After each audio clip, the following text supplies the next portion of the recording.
want to thank you and Senator Grassley for having, because this is the first of many conversations I think we're going to have. Mr. Schweikert, did I say your name right? Schweitert. Schweitert, I'm sorry. It's a mouthful. How about David? Okay, David. Are car companies making electric vehicles because they have to or they want to? Senator, I think there's no question, as you noted earlier, that electrification is the future. So for purposes... Well, I mean, is it the future based on consumer demand or government policy? I would say it's a mix. Obviously, I think regulations or policy... I agree. Mr. Jenkins, why does China make electric vehicles because of climate policy? No, it's primarily a response to strategic manufacturing policy and air pollution reduction goals. They basically strategically selected electric vehicles as an opportunity to leapfrog internal combustion engine manufacturing, which is an area that the West, the United States, and others dominate. But it's not driven by climate. I mean, it's if you're not really primarily worried driven by about the climate, you wouldn't use a coal-fired plant to power an electric vehicle plant, right? Well, with China's average grid mix, it actually does reduce greenhouse gas emissions relative to an internal So combustion are they engine. making all these cars because they're worried about the environment?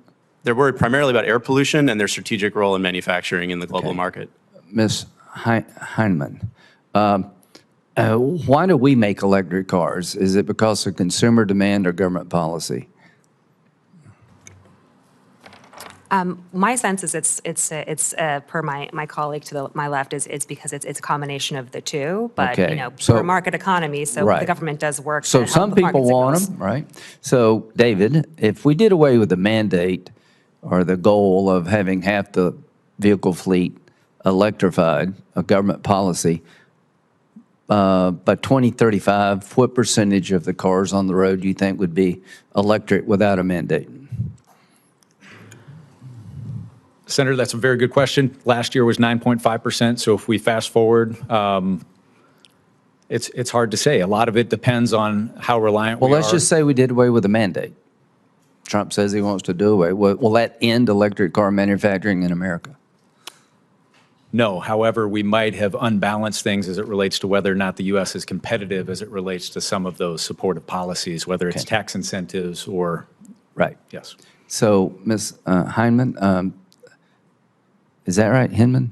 It's Hinman. Okay, all right. Is the dominance of China irreversible in the supply chain?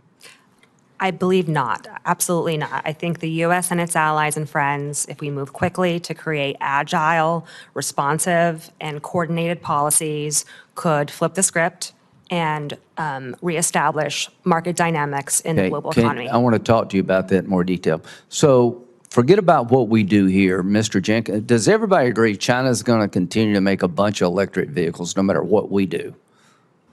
Correct. Everybody agree with that? Yes, sir. For whatever reason, they're going to make a bunch of them. And it seems to me that the supply chain to make a battery, if we don't change our policy, is going to be so dominated by China, we may just have lost this entire area of our economy. Is that fair to say, Mr. David? Yes. Senator, I would note, and this is something that hopefully resonates with this committee, if we didn't have the regulations, obviously electrification is the future. If the U.S. is taking itself off the global stage for competition, for instance, on average, we're exporting 2 million vehicles a year. So if the U.S. isn't competing on electrification and the rest of the world is, we've got a real risk. Well, that's what BMW is trying to do in Volvo in South Carolina. Can you be for EVs and against mining, Mr. Jenkins? Well, I think we need to source the requisite materials for the entire supply chain and note the environmental impact of that is substantially lower than mining billions of tons of coal or billions of tons equivalent of oil each year that we light on fire. Okay, that's good. So if you're for EVs, you need to be for mining here at home. Does that make, everybody agree with that? If you're for EVs, you need to have a robust grid. Do you agree with that, Ms. Gross? I agree with that. Because the demand is real. Mr. Jenkins, are you opposed to natural gas as being part of the future of the grid? Natural gas generation is going to remain a part of the grid for quite some time, particularly for capacity needs, so to meet peak demands. And So without natural gas, it'd be pretty unrealistic to meet the demand. That said, we're going to see a reduction in the amount of natural gas consumed by those power plants as we scale up American renewable energy resources that can displace gas but, burnt, as a if base not the lo- capacity. As a baseload fuel, renewables are going to get us to where we need to go without natural gas and nuclear power. Senator, we don't need a baseload fuel. What we need is a combination of resources that can meet all of our demands throughout the year. Renewables are great at supplying energy, but they're reliably unreliable. We know they're not going to be there all the time. So natural and so gas is power more plants are dispatchable, as well as nuclear power This plants, is a rational batteries, and other discussion. resources. I know I'm 18 seconds over here. What I want to do is just think it through. I'm at a car-heavy state, and they're making EVs, and I agree with you. I think the mandate is probably pushing us. I don't like it, but I think consumers are going to demand some electric vehicles. China's not going to change their policy.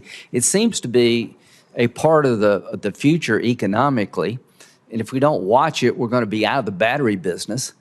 And I would just like to have a rational approach to what I think is an irreversible trend, that there will be more electric cars over time, not less. And I think it'd be a shame to not play in this space. For whatever reason drives you, no pun intended, I think America's going to make some real hard decisions quickly. And if we do it, we will dominate this market, no matter how big it is or how small it might be. I'd like to dominate this market for a lot of reasons, or at least be competitive. I met with the Chinese ambassador yesterday, and I'll close with this. I said, we're going to have an honest discussion about the way you produce electric cars. Get ready for that discussion.